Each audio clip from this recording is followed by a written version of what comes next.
नमस्कार। आज की कहानी। मेरी भाभी रोज़ मुझसे 1 किलो मसूर की दाल मंगवाती थी, मगर उस वक्त मैं बहुत हैरान हो जाती जब भाभी उस दाल को पकाए बिना ही अपने बेडरूम में ले जाती और जब बाहर निकलती तो लंगड़ा लंगड़ा कर चलती और कहती कि दाल बहुत अच्छी थी। एक दिन भाभी का राज जानने के लिए मैंने अपनी छोटी बहन को भाभी के कमरे में छुपा दिया। कुछ देर बाद जब बहन लंगड़ाती हुई बाहर निकली तो मेरी जान ही निकल गई। आज शीतल भाभी ने मुझसे 1 किलो दाल मंगवाई थी। मैं जैसे ही वह दाल लेकर घर पहुंची तो भाभी ने थैला मुझसे ले लिया और अपने कमरे में चली गई। मैं हक्का बक्का सी रह गई कि भाभी को क्या हुआ। अभी आधा घंटा ही हुआ होगा कि मेरे भैया ऑफिस से जल्दी घर आ गए थे। उनकी तबीयत खराब थी और मैं अपने कमरे में ही बैठी थी। भैया को देखकर मैं जल्दी से उठकर उनके पास आ गई थी। मुझे उनकी चिंता सताने लगी थी, मगर वह बोले थोड़ी देर आराम करूंगा तो ठीक हो जाऊंगा। फिर उन्होंने अपने कमरे में जाने के लिए दरवाज़ा खोलने की कोशिश की तो दरवाज़ा अंदर से बंद था। भैया को कुछ शक हुआ तो भैया ने दरवाज़ा पीट डाला, मगर कमरे से तो भाभी की कोई आवाज़ ही नहीं आई। भैया ने मुझे घूर कर पूछा, शीतल कहाँ है और दरवाज़ा अंदर से क्यों बंद है। मैं घबरा गई। मैं बोली, भैया भाभी तो कमरे में ही है, शायद आंख लग गई होगी, हो सकता है भाभी आराम कर रही हो। भाई ने जोर जोर से दरवाज़ा बजाया, फिर बोले, शीतल दरवाज़ा खोलो, जल्दी करो। लेकिन भाभी ने कोई आवाज़ नहीं दी। मैं भैया का हाथ पकड़कर उन्हें बाहर बरामदे में लेकर आई और बोली, आप यहाँ बैठ जाइए, मैं दरवाज़ा खुलवाती हूँ। अब मैंने ज़ोर ज़ोर से दरवाज़ा पीटना शुरू कर दिया और साथ ही साथ कहती रही कि भाभी दरवाज़ा खोल दो, भैया आराम करने घर आए हैं, उनकी तबीयत कुछ ठीक नहीं है। लेकिन अंदर इतनी शांति थी कि कोई हलचल ही नहीं हो रही थी। मैं भैया के पास आकर बैठ गई। उनका चेहरा गुस्से से लाल हो रहा था। मैं बोली, भैया आप मेरे कमरे में आराम कर लीजिए, हो सकता है भाभी सो गई हैं। निशा भी तो सो ही रही है ना भैया। भैया ने ना में सिर हिला दिया और मुझसे बोले कि तुम यहाँ से जाओ और तुम भी आराम कर लो। लेकिन मैं भैया के पास ही बैठी रही। तभी भैया के कमरे का दरवाज़ा खुला और भाभी लंगड़ाते हुए बाहर निकलने लगी। भैया एकदम गुस्से से उठे और भाभी को चिल्लाते हुए बोले, कमरा अंदर से बंद क्यों था? तुम नहीं जानती क्या मैं अपने 2 मासूम बहनें तुम्हारे हवाले करके काम के लिए बाहर निकलता हूँ? तुम तो हर रोज़ ही यह सब करती होगी ना। तुमने मेरी बहनों को अपना समझा ही नहीं है। मैं खुद 16 साल की कम उम्र और डरपोक सी लड़की थी। भैया को गुस्से में देखकर मैं खुद ही डर गई थी, मगर फिर भी मैं आगे बढ़ी और बोली, भैया आप गलत सोच रहे हैं। भाभी ने कभी हमको पराया नहीं समझा, वह माँ की तरह हम दोनों का ख्याल रखती हैं। शायद आज भाभी की तबीयत खराब हो इसलिए सो गई होंगी। मेरी बात सुनकर भैया ने मेरे सिर पर हाथ फेरा और खुद कमरे में चले गए। भाभी की आंखों में आंसू आ गए थे और उन्होंने मुझे गले से लगा लिया था। वह बोली, शुक्रिया स्नेहा। मैंने कहा, शुक्रिया को मारो गोली, जल्दी चलो भाभी, किचन में चलकर दाल बनाते हैं। भाभी एक पल के लिए परेशान हो गई थी। वह बोली, स्नेहा दाल तो मैंने खा ली है, तुम अपने कमरे में जाकर पढ़ाई करो। भाभी लंगड़ाते हुए किचन में चली गई थी। मैं हैरान होकर वहीं खड़ी थी कि भाभी ने मुझसे झूठ क्यों बोला कि उन्होंने दाल को खा लिया है, क्योंकि मैंने अपनी आंखों से देखा था कि वह कच्ची दाल अपने कमरे में लेकर गई थी। मैं अपने कमरे में आ गई और पढ़ते पढ़ते न जाने मेरी भी आंख कब लग गई थी और सुबह को घबराते हुए अचानक मेरी आंख खुली। मेरे साथ साथ निशा भी जाग गई थी और अब हम दोनों किचन में जाकर भाभी की मदद करने लगे। आज भाभी भी मुझे बड़ी बेचैन सी और खोई खोई सी लग रही थी। भैया भी किचन में आ चुके थे। अब भैया भी रिलैक्स लग रहे थे, भाभी से आराम से बात कर रहे थे। मैंने यह सोचकर यह सब नज़रअंदाज कर दिया था कि यह सब मेरा वहम ही होगा। सुबह में जल्दी उठकर कॉलेज के लिए तैयार हो गई और भैया के साथ ही चली गई थी। वह ऑफिस जाते हुए मुझे भी साथ लेकर जाया करते थे। मैं और निशा एक ही कॉलेज में एक साथ पढ़ते थे। उसकी फर्स्ट ईयर के एग्ज़ाम हो चुके थे, इसलिए उसकी छुट्टियां चल रही थी, जबकि मैं सेकंड ईयर में थी और मेरे एग्ज़ाम के लिए अभी 3 महीने बाकी थे। कॉलेज से घर आने के लिए मैं बस में सफ़र करती थी। मैं जैसे ही घर पहुंची तो मुझे लगा ही था जैसे भाभी मेरे इंतज़ार में ही बैठी होंगी। वह मुझे देखकर फौरन ही कहने लगी कि स्नेहा, जल्दी से यूनिफॉर्म बदल लो और मुझे 1 किलो दाल लाकर दे दो। फिर वह कमरे में पैसे लेने के लिए चली गई थी। भाभी की लंगड़ाहट खत्म हो चुकी थी। मैं जल्दी से मुंह हाथ धोकर भाभी के पास आ गई थी। मैं शीतल भाभी से पैसे लेकर 1 किलो मसूर दाल लेकर आई थी। आज मैंने भाभी को थैला पकड़ाते हुए कहा, भाभी आज प्लीज़ दाल चावल बना लीजिएगा। मेरी भाभी के चेहरे का रंग एक पल के लिए फीका पड़ गया था। फिर वह हाँ में सिर हिलाकर दाल अपने कमरे में लेकर चली गई।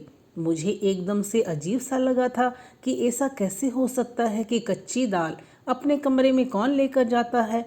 फिर मैं यही सब सोचती हुई अपने कमरे में आ गई थी और पढ़ने लगी। शाम के वक्त भैया ऑफिस से आए तो मेरे और निशा के लिए खाने पीने का सामान लेकर आए थे। भैया की आवाज़ सुनकर भाभी अपने कमरे से निकलकर आ गई और वह लंगड़ाकर चल रही थी।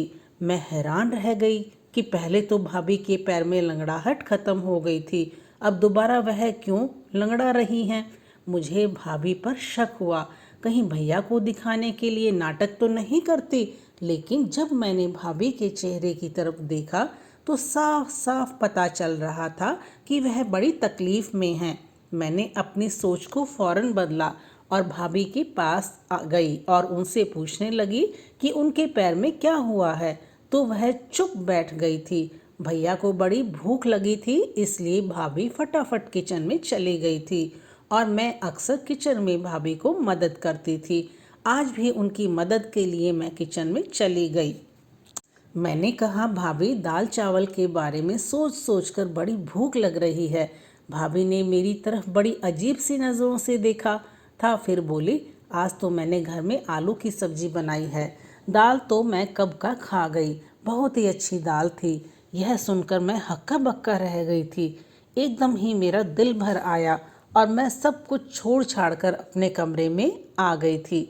मैं अपनी सोचों में गुम थी, लेकिन निशा को देखकर मैं एकदम से चौंक गई थी, क्योंकि वह अपनी पुरानी फर्स्ट ईयर की किताब खोलकर बैठी थी। मैंने उससे कहा कि जब पढ़ने के दिन थे तब तो तूने पढ़ाई से जान बचा ली थी, अब क्या फ़ायदा इस पढ़ाई का। मैं निशा से किताबें जानने के लिए हाथ आगे किया तो उसने मेरा हाथ झटक दिया था और एकदम गुस्से से बोली, कभी तो मेरी जान बख्श दिया करो, हर वक्त मेरी माँ बनने की कोशिश मत किया करो। आप सिर्फ मुझसे 2 साल बड़ी है, 20 साल नहीं जो मेरे हर मामले में टांग अड़ाती फिरती हो। मुझे निशा से इस तरह के बर्ताव की बिल्कुल भी उम्मीद नहीं थी। निशा ने तो कभी मेरे साथ ऐसी बात नहीं की थी। मैं उसे छोड़कर भैया के पास आकर बैठ गई थी। भैया मुझसे पढ़ाई के बारे में पूछने लगे, जबकि मेरा सारा ध्यान भाभी की टांग पर था। वह भैया के सामने आने का टाल रही थी और बहुत मुश्किल से कोशिश कर रही थी कि वह लंगड़ा कर ना चले। भैया ने मुझे जब यूँ सोच में गुमसुम पाया तो परेशानी की वजह पूछने लगे।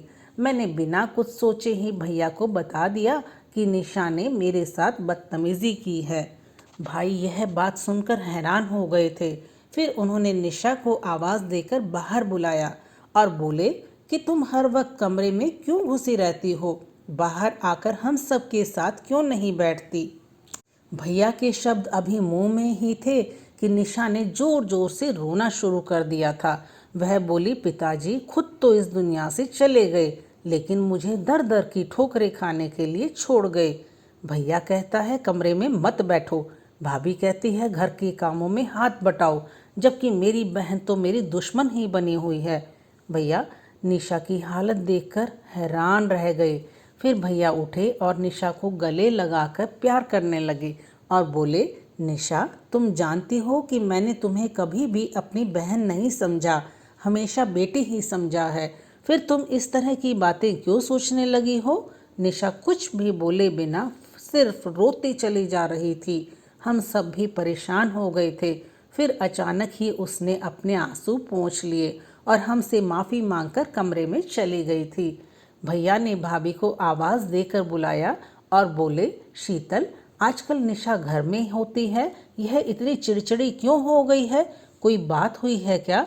भाभी का चेहरा एकदम ही सफ़ेद पड़ चुका था। वह बड़ी डरी हुई लग रही थी।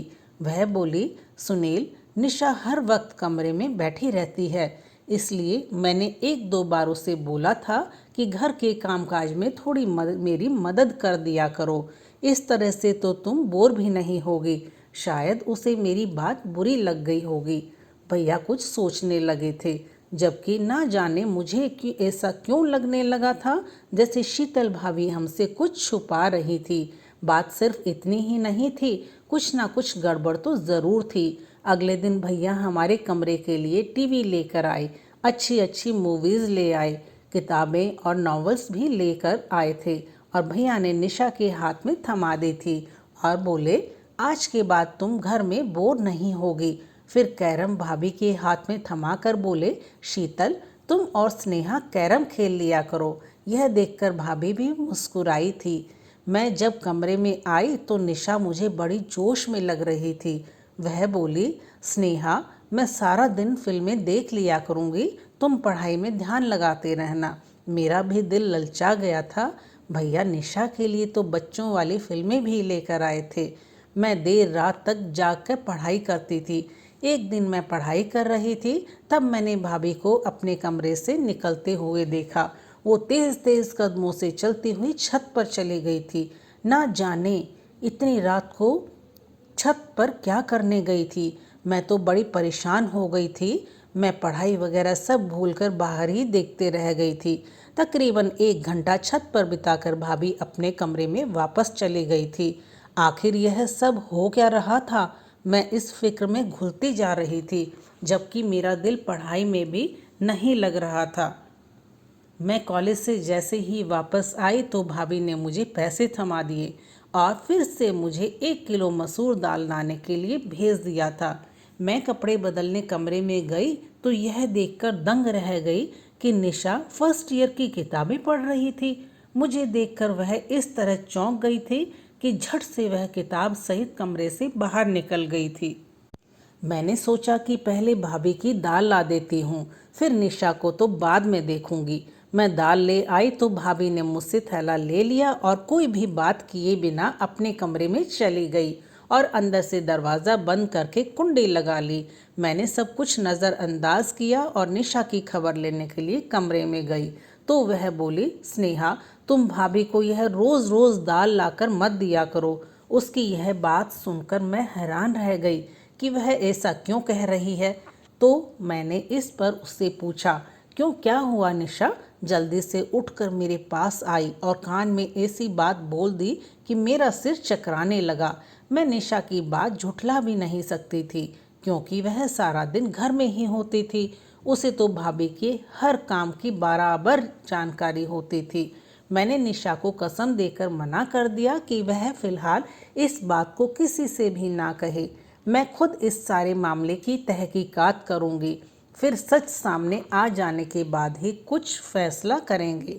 मैं पढ़ने बैठ गई तो निशा टेरेस पर चली गई थी। पढ़ाई में मेरा दिल बिल्कुल भी नहीं लग रहा था। मैं निशा और भाभी की वजह से बहुत परेशान थी।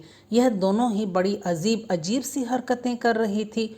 मैं अपनी सोचों में गुम थी कि तभी भाभी कमरे से बाहर निकल आई और वह लंगड़ाते हुए चल रही थी। मुझे दाल में कुछ काला लग रहा था। मैंने कहा, भाभी, दाल कहाँ गई? भाभी बोली, वह तो मैंने खा ली, बड़ी ही अच्छी थी। तो यह सुनकर मैं चुप हो गई और फिर भाभी लंगड़ा लंगड़ा कर चलती हुई घर के काम कर रही थी। तब अचानक मुड़कर बोली, निशा कहाँ है? मैंने बताया कि वह तो छत पर गई है। यह सुनकर भाभी के चेहरे का रंग अचानक ही उड़ गया था। वो लंगड़ाती हुई छत की तरफ जाने लगी थी। मैंने सिर झटक दिया और अपनी किताब उठा ली। यह दोनों तो पागल हैं, मुझे भी पागल कर देंगे। लेकिन मेरा दिल पढ़ाई में ही नहीं लग रहा था। भाभी को छत पर गए हुए बहुत देर हो गई थी। मैं भी उन दोनों के पीछे ही छत पर चली गई। सीढ़ियों से चढ़ते हुए मैं भाभी की आवाज़ आसानी से सुन सकती थी। भाभी निशा को बुरी तरह से डांट रही थी। निशा के रोने की आवाज़ भी आ रही थी। मेरा दिल अपनी बहन के लिए टूट सा गया था। मैं जैसे ही छत पर पहुंची तो भाभी मुझे देखकर डर गई थी। उन्होंने निशा को गले से लगाया और प्यार से बोली, कैरम नहीं खेलोगी अपनी भाभी के साथ निशा? निशा ने भी अपने आंसू पोंछ दिए थे और ज़बरदस्ती मुस्कुराने की कोशिश कर रही थी। मैं उन दोनों को हैरत से देख रही थी। मैंने निशा का हाथ पकड़ा और उसे खींचते हुए नीचे लेकर आ गई थी। उसे कमरे में लाकर मैंने पूछा, भाभी तुम्हें क्यों डांट रही थी? निशा घबरा गई और बोली, नहीं तो भाभी मुझे क्यों डांटेंगी, बल्कि वह तो मुझसे बहुत प्यार करती हैं। मैं कुछ सोचकर चुप हो गई थी। मैंने कहा, निशा मुझे तुम्हारी मदद की ज़रूरत, मैं भाभी का राज जानना चाहती हूँ। उस दिन तुमने जो मुझे बात बताई थी वह सिर्फ तुम्हारा वहम थी, लेकिन मैं चाहती हूँ कि तुम मुझे असली सबूत ला कर दो। कल जब मैं भाभी को दाल ला कर दूंगी तो तुम उनके कमरे में छुप कर देखना कि वह दाल कैसे खाती है और फिर लंगड़ा कर क्यों चलने लगती है। मेरी बात सुनकर निशा एकदम से मुस्कुरा गई थी। वह बोली, स्नेहा मैं तुम्हारा साथ दूंगी। अगले दिन कॉलेज से वापस आते समय मैं अपने दिमाग में सारा प्लान फिट करके आई थी। घर पहुंची तो मैंने भाभी को मेरा इंतज़ार करते ही पाया था। वह बोली, स्नेहा जल्दी से दाल लाकर दे दो।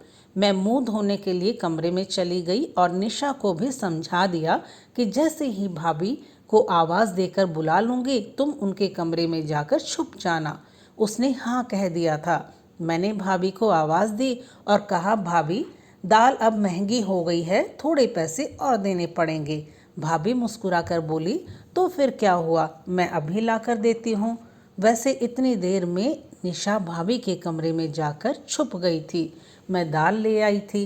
भाभी ने खुशी खुशी वह दाल मुझसे ले ली और अपने कमरे में चली गई। मैं बाहर बरामदे में बेचैन होकर चक्कर पर चक्कर काट रही थी। 1 घंटे बाद भाभी के कमरे का दरवाज़ा खुला और वह लंगड़ाती हुई कमरे से बाहर आ गई थी तो किचन में चली गई तो निशा भी उनके कमरे से बाहर निकल आई। यह देखकर तो मैं दंग रह गई थी कि निशा भी आज लंगड़ा कर चल रही थी। मैंने निशा के हाथ को पकड़ा और जल्दी से पूछा, निशा बता मुझे क्या मालूम हुआ तुझे? निशा बड़ी परेशान सी लग रही थी। वह बोली, स्नेहा मैंने तो तुम्हें पहले ही बता दिया था कि भाभी हमसे छुप छुप कर घर से निकलती है, मगर तुमने यकीन ही नहीं किया था। वह खिड़की बहुत छोटी है, उससे निकलते वक्त पैर में चोट लग जाती है, इसलिए भाभी लंगड़ा लंगड़ा कर चलती है। मैं भी उस खिड़की से निकलकर भाभी के पीछे जाना चाहती थी, मगर इस चोट की वजह से मैं वापस आ गई। मैंने निशा को कसम दी कि वह भैया को इस बारे में कुछ भी ना बताए। वह बोली, पागल तो नहीं हूँ जो भाई का घर उजाड़ने का सोचूं। मैंने निशा को एक किताब दे दी और बोली कि तुम इसको पढ़ लेना। मैं उसका छोटा सा दिमाग दूसरी तरफ घुमाना चाहती थी, जबकि मैं खुद इस दुविधा में फंस गई थी कि भाभी के बारे में भैया को बताऊं या फिर ना बताऊं। भाभी हमारे साथ तो बहुत अच्छे से रहती थी, मगर वह मेरे भैया के साथ बेवफाई कर रही थी। यही बातें सोचते सोचते मेरी आंख लग गई थी। ना जाने कितनी देर मैं सोती रही। जब भैया के चीखने चिल्लाने की आवाज़ आई तब मैं घबरा कर उठ बैठी थी। मेरी तो जान ही निकल गई थी। मैं भागती हुई गई तो बरामदे में मैंने भैया भाभी और निशा को देख लगा। निशा ने भाभी की हकीकत भैया को बता दी, तभी तो वह उन पर गुस्सा कर रहे हैं। मुझे देखकर भैया गुस्से से बोले, स्नेहा मैं तो तुम्हें बहुत होशियार समझता था, मगर तुम भी इसको नहीं संभाल पाए। भैया का इशारा निशा की तरफ था। मैं जल्दी से आगे बढ़ी और बोली, भैया क्या हुआ है? भाई की आंखों में आंसू आ गए थे। वह बोले, तुम निशा से मुझे यह पता करके बता दो कि छत पर कौन था जो इससे मिलने आया था। मैं एकदम ही डर गई थी। मैंने ज़ोर ज़ोर से ना में सिर हिला दिया था। मैंने बोला, नहीं भैया हमारी निशा ऐसी नहीं है, ज़रूर आपको कोई गलतफहमी हुई होगी। भाभी भी आगे बढ़कर बोली, सुनील आप बिना सबूत इतना गुस्सा ना करें, बच्ची है वह सुधर जाएगी। भैया अब भाभी को घूर रहे थे और वह बोले, मैंने शादी के पहले ही तुम्हें बताया था कि यह दोनों लड़कियां सिर्फ मेरी बहन ही नहीं बल्कि मैं इन्हें अपनी बेटियां भी समझता हूँ। तुम माँ बनकर इनकी परवरिश करना। इस तरह से पालन पोषण किया है तुमने इनका। मैंने निशा का हाथ पकड़ा और उसे अपने कमरे में ले गई थी। मैंने निशा से पूछा, तुम मुझे सब कुछ सच सच बता दो कि आखिर बात हुई क्या है। वह रोते हुए बोली, भाभी चाहती हैं कि हम दोनों उनके पति का घर छोड़कर चली जाएं, इसलिए वह यह सब करके हमें हमारे भाई की नज़रों में गिराना चाहती हैं। निशा की बात में तो मुझे अंदर तक हिला कर रख दिया था। मैं बोली, तुम फिक्र ना करो, हमारे लिए गड्ढा खोदने वाली खुद ही उसमें गिर जाएगी। अगले दिन मैं भैया के साथ कॉलेज जाने लगी तो भैया बड़े खामोश से थे। उनकी आंखों में गुस्सा दिख रहा था। मैंने कहा, भैया आज आप ऑफिस से आधी छुट्टी लेकर मुझे कॉलेज से लेने के लिए आ जाइएगा। मैं एक हकीकत आपके सामने रखना चाहती हूँ। भैया कुछ कहे बिना ही चले गए थे, मगर यह उनकी मेहरबानी थी कि वह मुझे लेने के लिए आ गए थे। मैंने उनसे कहा कि वह घर से बाहर ही रहें जब तक मैं इशारा करके उन्हें ना बुलाऊं। तभी वह आए। मैं जैसे ही घर गई, भाभी ने दाल का ऑर्डर दे दिया। थोड़ी देर बाद जब मैं दाल लेने बाहर निकली तो भैया आगे बढ़े और बोले, कहाँ जा रही हो। मैंने कहा, बस आप चुपचाप, आज हकीकत आपके सामने आ जाएगी। मैं दाल लेकर घर चली आई तो भाभी ने मेरे हाथ से थैला ले लिया और कमरे में चली गई थी। मुझे इसी वक्त का इंतज़ार था। मैं जल्दी से घर से बाहर आई और भैया को अपने साथ घर लेकर गई। मैंने कहा, भैया आप अपने कमरे का दरवाज़ा खोलिए। भैया के पास एक कतार था जिसके जरिए से उन्होंने कमरे का दरवाज़ा खोल लिया था। जब हम अंदर दाखिल हुए तो भाभी अंदर नहीं थी। उनके कमरे की खुफिया खिड़की खुली हुई थी। भाई ने उस खिड़की से बाहर देखा तो उन्हें भाभी नजर आई। वह तेज तेज चलती हुई कहीं जा रही थी। भैया भी उस खिड़की से कूद गए थे, जबकि मैं और निशा भी बड़ी मुश्किल से उस खिड़की से उतर पाए थे। हम तीनों भाभी का पीछा करते हुए दूर तक एक सुनसान सी जगह पर पहुंच गए थे। एक बाबा का घर था जहां लोग ताबीज़ बनवाने के लिए आया जाया करते थे। तेज तेज चलते हुए अचानक जब भाभी ने पीछे मुड़कर देखा तो हम तीनों को देखकर उनके चेहरे का रंग फीका पड़ चुका था। भैया आगे बढ़े और भाभी का हाथ पकड़कर उन्हें घर ले आए थे। भैया के तेवर बड़े खतरनाक हो चुके थे। वह भाभी से बोले, शीतल आज मैंने अपनी आंखों से सब कुछ देख लिया है, तो झूठ बोलने का कोई मतलब नहीं है, मुझे सच सच बता दो। तब भाभी बोली, सुनील भगवान जानता है मैंने आपकी इन दोनों बहनों को अपनी बेटियों की तरह ही समझा है, मगर इनकी वजह से आप मुझ पर शक करते हैं कि मैं इनका ख्याल नहीं रखती। इनकी वजह से आप मुझे दो शब्द भी सुना देते थे, तब मुझे यह वहम हो गया था शायद आप मुझसे प्यार नहीं करते। ऐसा भी लगता था कि जैसे आप किसी और से मोहब्बत करते हैं और मुझे तलाक दे देंगे। मैंने अपनी बड़ी बहन से इसके बारे में बात की तो वह बोली, एक साधु बाबा हैं जिनका मंत्र बहुत शक्तिशाली है, उससे पति मुट्ठी में आ जाता है, इसलिए मैं आप सब से छुपकर उनकी सभा में जाने लगी थी। साधु बाबा ने कहा था कि पूरे 30 दिन तक 1 किलो मसूर की दाल पर मंत्र का प्रयोग करना है और वही दाल नहर के किनारे फेंक देनी है। मुझे यह सब करते हुए पूरे 25 दिन हो चुके थे। मैं आप दोनों के जाने के बाद उसी मंत्र का पाठ करती थी, जिसकी वजह से निशा पर ध्यान ना रख सकी। मुझसे चूक हो गई। निशा अपने ही इलाके के एक आवारा लड़के रवि से मोहब्बत कर बैठी और इनके दरमियान चिट्ठी और हद से सिलसिला शुरू हो चुका था। मुझे निशा पर शक हुआ, इसलिए मैं आधी रात को उठकर छत पर चली गई। तब मुझे रवि का खत नजर आया। उसमें उसने निशा की बहुत तारीफ करी थी। मैंने वह खत निशा को दिखाते हुए कहा कि मैं तुम्हारी हकीकत तुम्हारे भैया को बता दूंगी, इसीलिए समय के रहते सुधर जाओ। मगर निशा तो मुझे ही अपना दुश्मन समझने लगी थी। मैं यह ठान चुकी थी कि 30 दिन बाद यह प्रक्रिया पूरी हो जाएगी और मेरी मन्नत भी इसके बाद में निशा से सख्ती से पेश आऊंगी। मगर यह व्रत पूरा होने से पहले ही आप मेरा राज जान चुके हैं। मैं आपसे माफ़ी चाहती हूँ कि मैं निशा का ख्याल नहीं रख पाई। मैंने निशा की तरफ देखा तो वह शर्म के मारे सिर झुकाकर खड़ी थी। भैया ने आगे बढ़कर निशा के सिर पर हाथ रख दिया और बोले, बेटा, अगर रवि अच्छा लड़का होता तो मैं उसकी शादी तुम्हारे साथ खुद करवा देता, मगर वह बहुत बुरा इंसान है। इलाके की हर लड़की के ऊपर उसकी नज़र है।